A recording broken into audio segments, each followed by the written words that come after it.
Okay, the future of Web3 education is quite interesting. And when you tie in AI and incentive programs to it, we have a lot going on. I have Nathan here from Olympus Insights, and we're going to go through their platform, what they're building. Well, actually, I'm having him on again on the podcast here to talk through the platform and some really cool updates as well. But Nathan, welcome back to the podcast. Yeah, g'day everyone. Pete, thanks for having me. You've been a long-term supporter of what we're doing, and we've been a long-term supporter of the channel. It's always great having time to catch up. I know how busy things get. Yeah, now last time, I think it was almost a year ago when I had you on the podcast, and we had a big overview of the platform. You've had your launch since, and you've got a lot of really exciting uptake of the platform, which is really, really cool. But for those that don't know, can you give us a bit of an update and overview about what Olympus Insights is? Yeah, so Olympus Insights itself is the parent company. We're an AI and blockchain edtech company. So we have produced two products, which is the Olli education platform, which is live. Anyone can come and join for free. There's over 170 lessons on there at the moment, getting you into all things Web3. There's currently coming up to 90,000 students learning on the platform at the moment. So super excited about that. And our other products, which I'm incredibly excited about from a Web3 perspective, but also just as a long-term teacher, Olli AI Tutor. You literally share your screen with it and it will talk you through anything you want to learn about, from your high school maths through to studying a crypto chart, installing your Lace wallet, whatever it might be. It'll talk you through all of it. It's absolutely incredible. Yeah, I've seen a couple of videos of you demonstrating that, and it looks pretty cool. And I always thought, is this going to put you out of work? Because I know you're an educated teacher as well, or used to be, I should say. But could that put teachers out of work? That's not the goal. So the goal is for it to be a support tool and a facilitator to help the teacher's job be easier. So I've been saying this for years now, that a lot of people don't understand, as a classroom teacher, you have 1 hour a day with your students, in high school at least. 1 hour a day with that class. Out of that 60 minutes, you have about 10 to 15 minutes in the setup and the initial teaching, and about 10 minutes at the other end for packing up.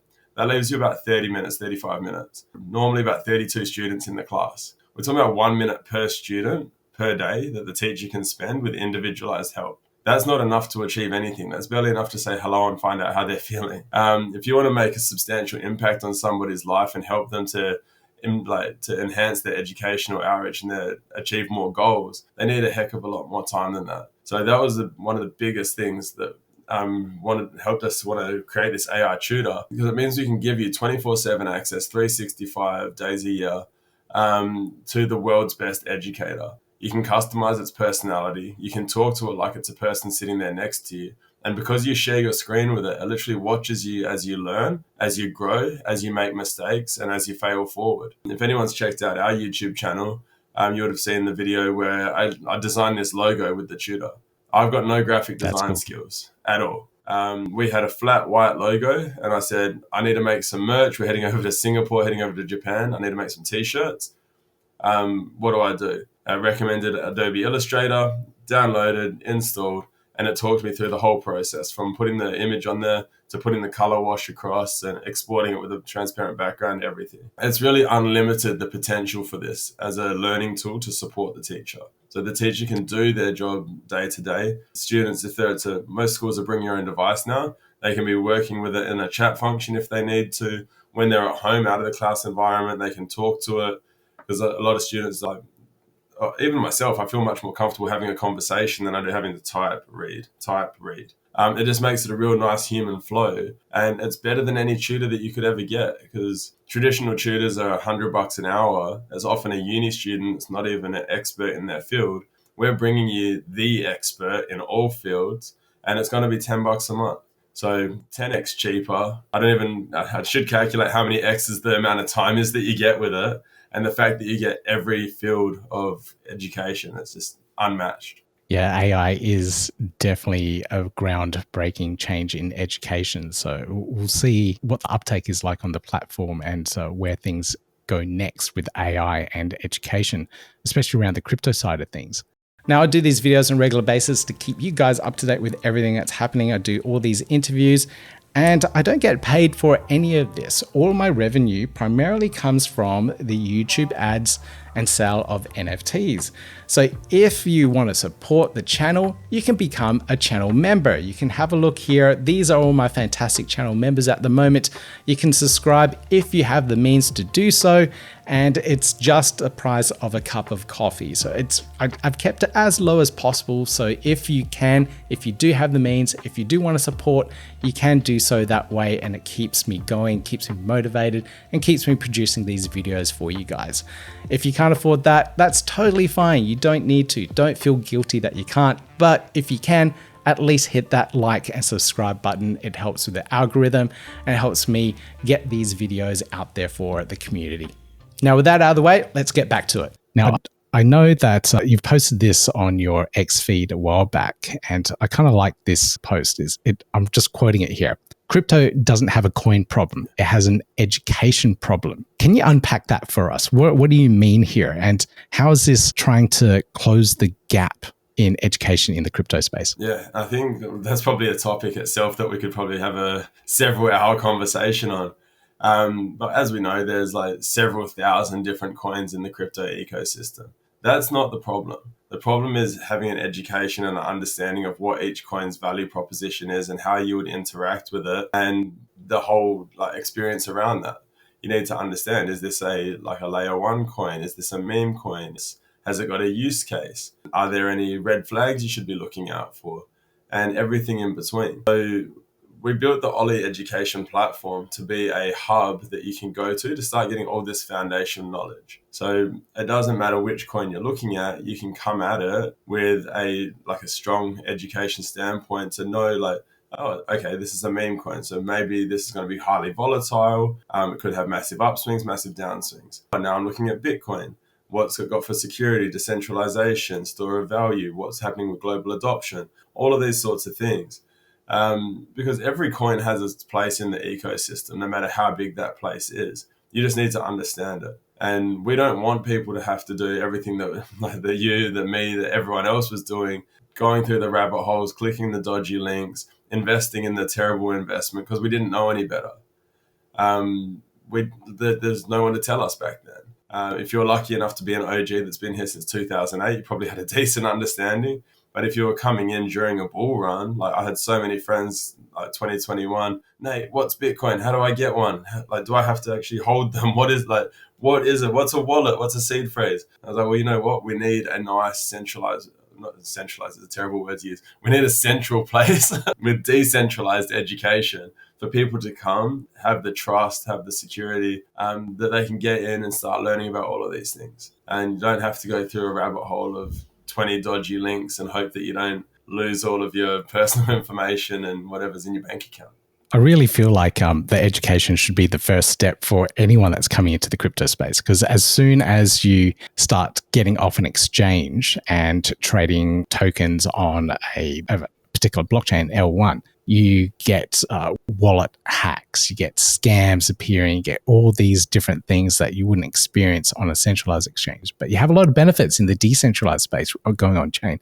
But you really got to get through that first stage of being safe, secure, and really understanding what you're getting into. So yeah, having a central place where users can go and learn about all these things is, I think, really, really important. And I really like your approach here. Thank you. And a lot of people are like, Nate, education's not sexy. How can you? Yeah, it's not. I was like, I get that it's not, but you tell me one thing that you can get better at without being better educated. There's nothing. If you want to get better at kicking a footy, you have to go figure out how to kick a footy better, which is education. If you want to get better at trading, you're not just going to keep throwing money at the wall and hope something sticks. You're going to go and find some advanced traders, look at their patterns, look at their analysis, how they're studying it, what they're trying to interpret, in order to help yourself progress. So if no one's doing education and no one's doing it well, on a holistic standpoint, then how are we going to expect people to come in for mass adoption? If we're trying to talk about going from, what are we we want to try and get billions of people, right? We're not just talking about millions. We're not talking about thousands. We want billions of people using Web3. And they don't need to understand all the nitty gritty of coding and things like that, because they may never use that. But they do need to understand some of the basics, like what's a wallet, what's a seed phrase. Eventually, with our developments, with a lot of these things, like the UI, the UX, it's going to get to a point where people don't know that they're even interacting with blockchain, which is sensational.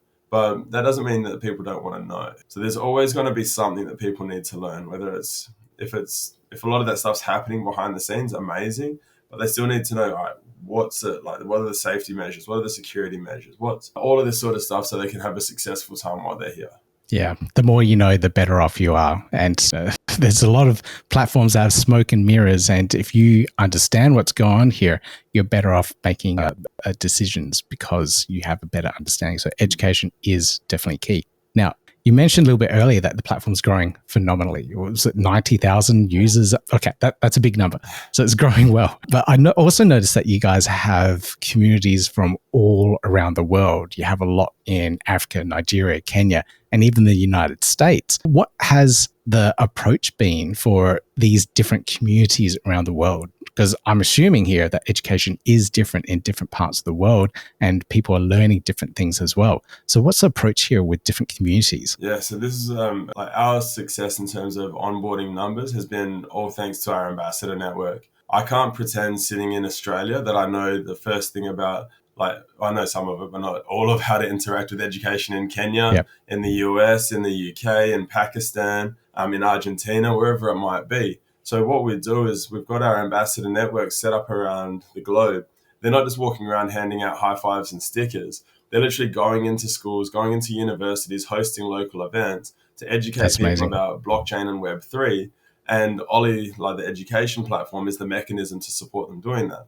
So it just ties it all together in a nice holistic way. So we started out in Africa, and we wanted to get into places where we can have the most substantial social impact from an education standpoint. And with our learn to earn mechanisms and things like that, in developing nations, they can have the biggest impact. Okay, so that was a big part of that. Also aligning with Cardano's values, banking the unbanked, and everything else that we all came to Cardano for. And we thought it was a fantastic opportunity to get into Africa, start making a difference with education, get people into blockchain, get people into Cardano. Yeah, some of the conversations that I had across Singapore and Japan, very, very nice conversations with the LACE team. So those 90,000 students. It's too early to say, but you can imagine something that might be happening in that space. And I've been chatting a lot with B Anahiri from Blockfrost and from Consensus, doing all the work with Ugandan refugees. We've got a very exciting announcement that I can't drop today, but let's just say we were in a bar in Japan and we tested something out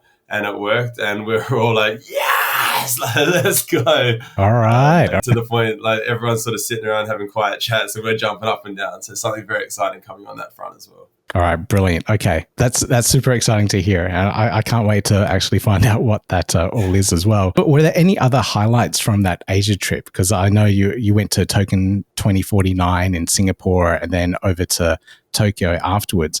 Are there any other highlights that you can mention from the events itself, not just with what you guys have formed in terms of partnerships? The whole experience was a highlight. Like, I've been almost on a bit of a come down from 2 weeks of just having amazing, almost speed dating nonstop for 2 weeks. Got home and I sort of sat by myself because my wife was at work and my kid was at daycare. And I was like, damn, what do I do with myself? What do you do now? It was just such a shock to the system to be in that environment and then out of it so quickly. But the whole Singapore experience was absolutely wild. Getting to network with people from all parts of the ecosystem, not just Cardano.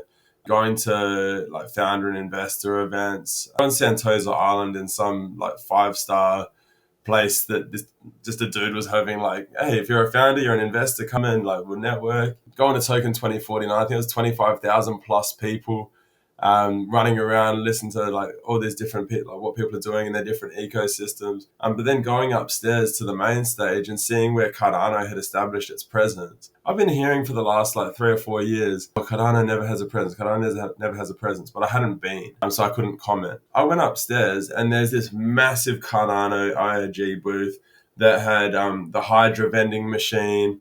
Those guys are absolute legends. I'll talk about that in a sec. Then there was another so that was in the red and black of input output. Then you had the Cardano booth set up that had Snack, and you had people like Dan from Palmyra doing talks, Patrick Tobler doing talks. You look across, there was another big booth that was set up in all the midnight colors. That little corner of the room was just absolutely buzzing.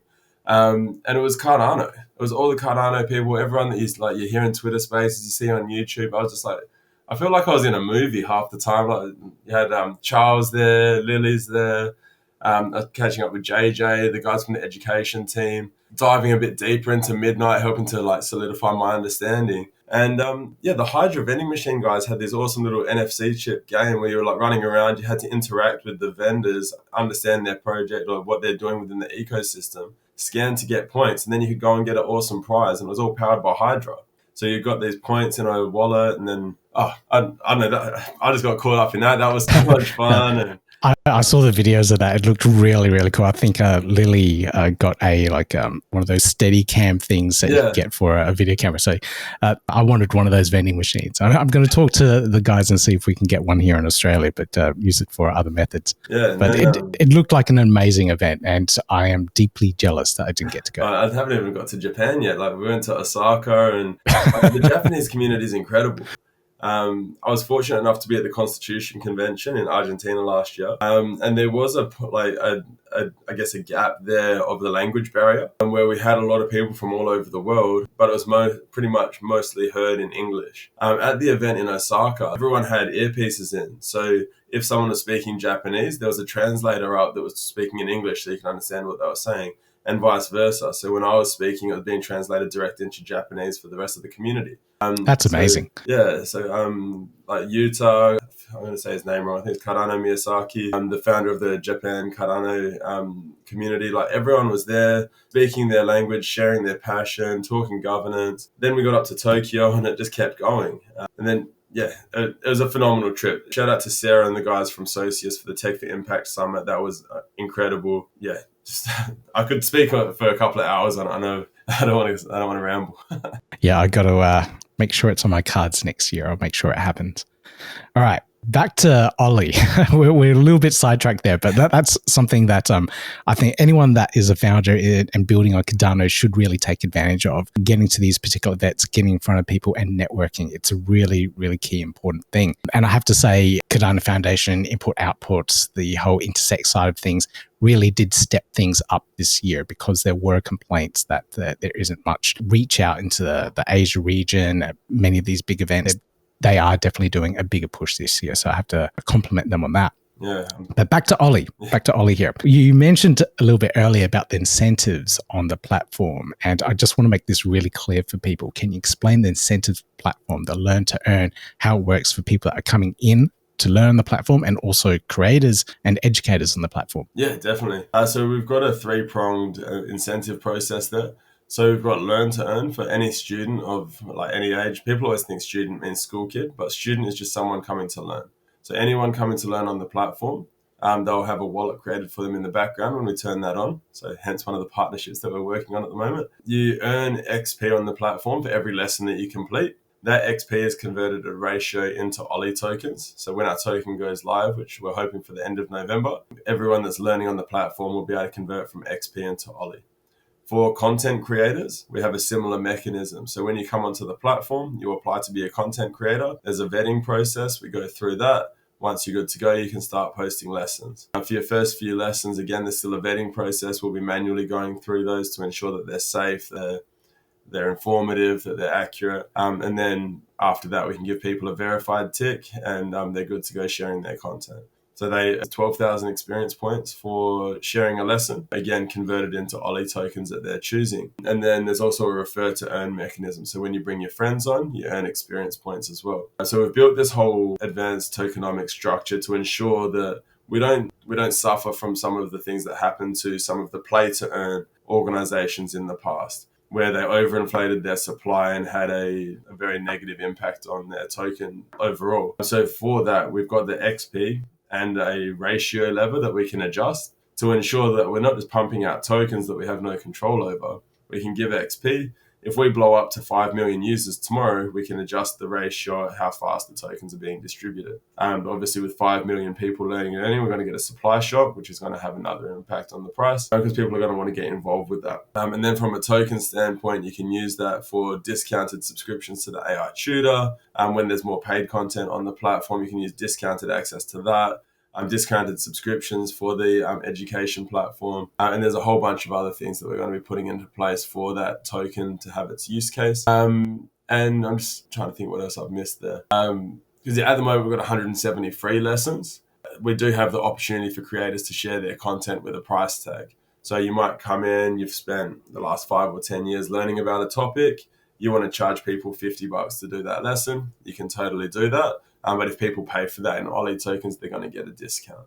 All right, awesome. Okay, there's lots there for anyone to earn from the platform. So that's really good. So thank you for sharing and explain all those particular aspects. Now, I'd like to wrap this interview up with a couple of things. First off, I know you guys are going to the Cardano Summit in November, mid-November. It's about a month's time from the time of recording this video.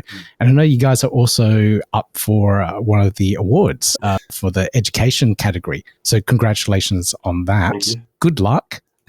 So if anyone wants to support the platform, you can vote for them in the Cardano Summit Awards as well. I'll put links down below. Hopefully it's not too late by the time this video goes out, so you can vote for that and support the platform. Final thoughts. Where's the future of education going for the blockchain space? Where do you see your platform going? And also what needs to be done to onboard the next billion users? Yeah, and that's a huge question that, again, we could talk on for hours. I do want to say I'm super excited for the Cardano Summit. Being nominated for an award is an incredible honor. We've also been nominated for Battle of the Builders. So out of 6,000 or whatever there is projects building on building on Cardano, and we've been nominated as one of only 10 to get on stage at the Cardano Summit to show off what we're doing and to let everyone know. So very excited to be in Battle of the Builders. So thank you to the Cardano Foundation team for that. From an Olli standpoint, from the education standpoint, we're going to keep growing. We're going to keep getting bigger. We're going to have hubs and ambassador in every single country that we can. As we just keep growing, we keep expanding, we keep onboarding more people. Every single person that we onboard isn't just coming to Olli. I have to stress that. When we turn it on, every single one of these people gets a Cardano wallet. So instantaneously, we're going to have 90,000 new people spread across the world coming into the Cardano ecosystem, interacting with our mechanisms, but also being trained on things like MinSwap, things like whatever the different wallet solutions are, JPEG store, all of these things. So they're ready to go in our ecosystem. We just need to keep pushing this, growing this, expanding, and having even more content come to the platform. So if you're sitting there in the audience now listening and you think, you know what, I've actually been a part of the Cardano ecosystem or even the general blockchain ecosystem for the last 4 or 5 years, even the last year, and you want to share your knowledge, bring it to the platform. We'll reward you for it. We'll reward everyone for learning about it. And that way we keep growing and expanding how much information is there for these new people that are coming in, and we're getting them fully integrated into the Cardano ecosystem straight away. Within the next, I'm going to say fortnight, I'm hoping. Stock trade probably kick me up the butt, but within the next fortnight, the AI tutor subscriptions are going to go live. So every single one of these people coming in to learn on the platform is going to be able to have that tutor sitting there, working with them, talking with them, helping them their whole way through that initial journey as they get started, setting up everything that they need to be interacting in the space. Education is going to become sexy because everyone's going to realize how important it is. And I don't even just mean like Cameron Diaz, bad teacher, like from the good old days, trying to make education sexy. It's going to be so prevalent. You project every corner of the space. It's going to be like, hey, where can we go to get access to put our name in front of a whole bunch of people that are coming to learn about Web3? And that's going to be Olli. By the end of the year, we're going to have over 100,000 users. And by the end of next year, we plan to have over 500,000. Tell me anywhere that you can go to find 500,000 new people coming into Web3 that need to have a wallet, that need to have a DEX, that need to have a token, that need to have a family, that need to have a community. All of that within Web3. Where are you going to be able to find that? It's right here, Olympus Insights and the Olli platform. Awesome, Nate. This has been fantastic getting an update from you and learning more about the platform, what's going on. I really hope that anyone out there that is creating content or wants to learn about crypto, check out the platform, Olli. All the links down below in the show notes for you guys so you can find out more about the platform, follow them on socials, join the Discord, all that stuff. It's really, really cool. And I think it might be time to move some of my Lace Wallet content over to the platform. I think that could be a good idea. Opportunity there. Awesome, Nate. Thank you for joining me on the podcast episode, and I'll chat to you soon. Thanks, Pete. Really appreciate your time. You're an absolute legend. Yeah, gotta do it like that. You've been listening to the Learn Cardano podcast. Gotta get it hype. Crypto is what we like, but this is not investment or financial advice. Gotta do your research, cause it's risky. We know it is. This show is educational and it's informative. Crypto's the future, really, it ain't no debate.